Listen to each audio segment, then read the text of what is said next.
Another inmate stated, "The problem is that since you are in this environment and this jail is overcrowded, you find that the cell is supposed to accommodate 20 prisoners, but due to overcrowding, the cell accommodates more than 60 prisoners.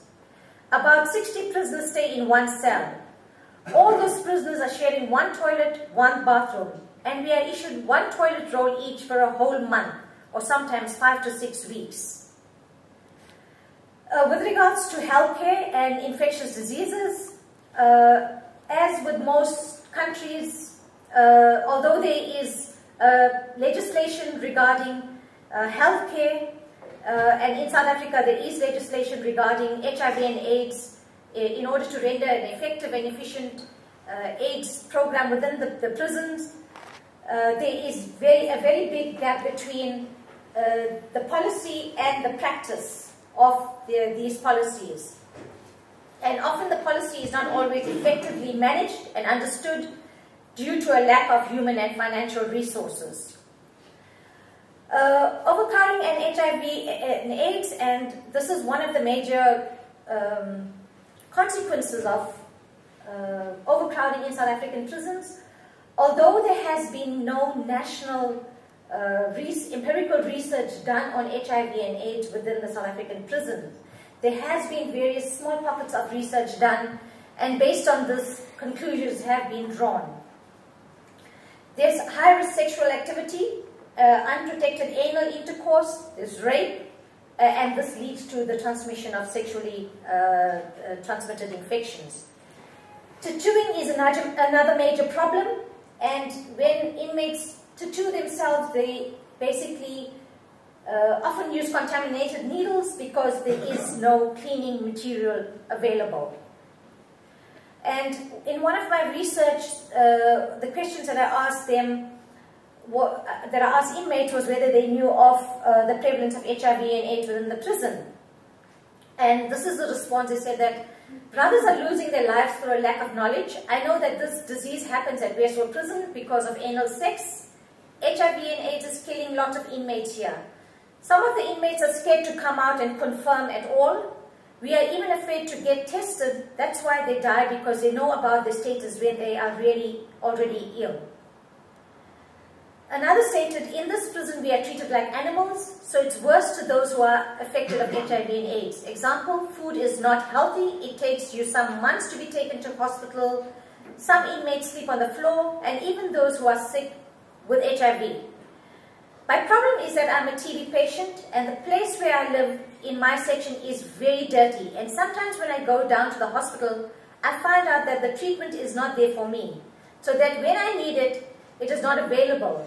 So then I have to wait for maybe 1 or 2 months, and these are some of the challenges that they face."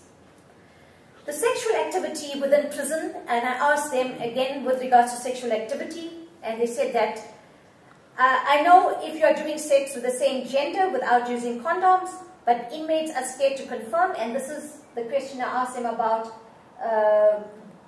whether they know what HIV and AIDS was, and whether they actually knew other inmates who were actually involved in sexual activities and who had HIV and AIDS. And this was both with the male section of the prison and the female section of the prison. Yes, because some of them have sex without protection, and there is no distribution of condoms in prison. And another said yes, he found this disease after having sex that was unprotected with another man. And sexual activity among females. Sometimes they make sex in prison, and there is no safe or unprotected sex in women to women. They share sharp objects, or by having sex either with their mouth or fingers. For that matter, the virus can penetrate through the smallest crack or scratch on the skin.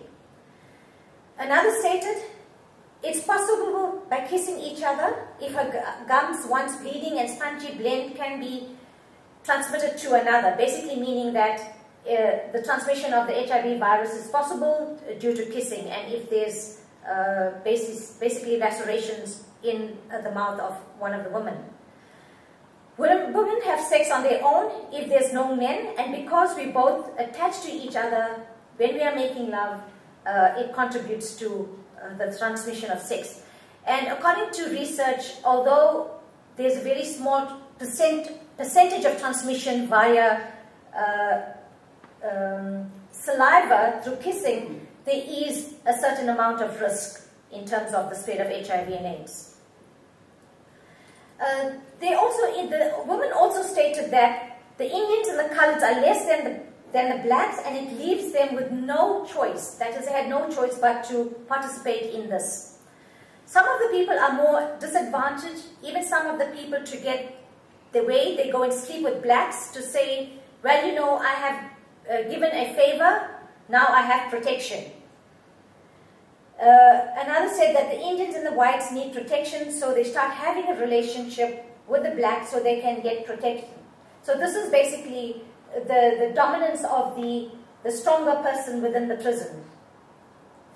And another person inmate view on this issue was that it is not all about sex. There is HIV AIDS in prison. That is, sometimes we cannot change because at the end of the day, we are not with men. If we have got a life to live, I've got feelings. If my feelings are for another woman, let it be so. It's not that it shouldn't be allowed. The members kind of give us a hard time, meaning the prison officials. There are members in our prison that are lesbians, so I don't see why they must be against it. According to research, it has been found that the deaths in South African prisons have escalated from 1.65 in 1995 to approximately 10 deaths per 100 per 1,000 in 2006. Overcrowding and violence, again, as I said, the consequences of overcrowding results in various things, and with regards to violence, prisoners stab other prisoners on the way to the kitchen. At least 2 or 3 prisoners get stabbed with the same knife. That is one of the greatest ways of contracting the disease.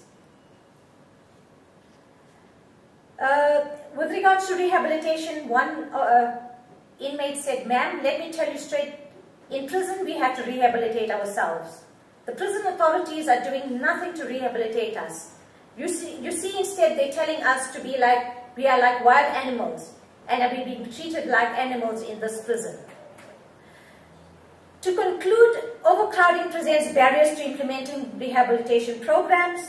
The consequences are too many hours locked up in their cells with harmful impact on inmates' mental and physical health.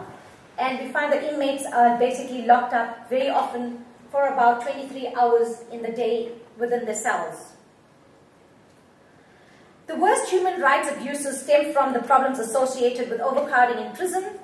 A paradigm shift is necessary, respecting that offenders are human beings and ought to be treated in a humane manner. The principle that the prisoner is a member of society and at some point will be reintegrated into society needs to be held at all times. Recommendation is basically we should capitalize on this captive population, address various aspects like overcrowding, the health aspects. We need intensive education, improve nutrition, provide treatment, besides the going on the abolition aspect.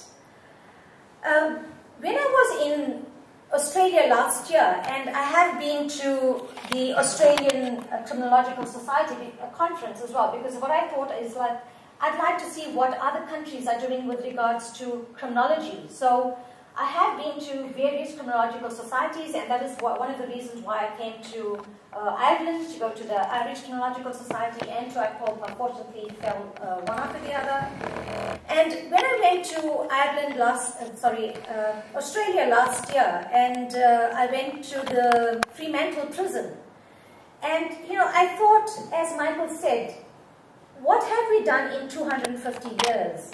We've basically moved. This is a Fremantle prison. We've basically moved from hanging inmates by the noose to basically giving them, if it's a prison sentence, we are giving them basically a death sentence. To me, it's a death sentence, especially if you look at the conditions of our overcrowded prisons. So, in the 21st century, what do we do? Where do we go?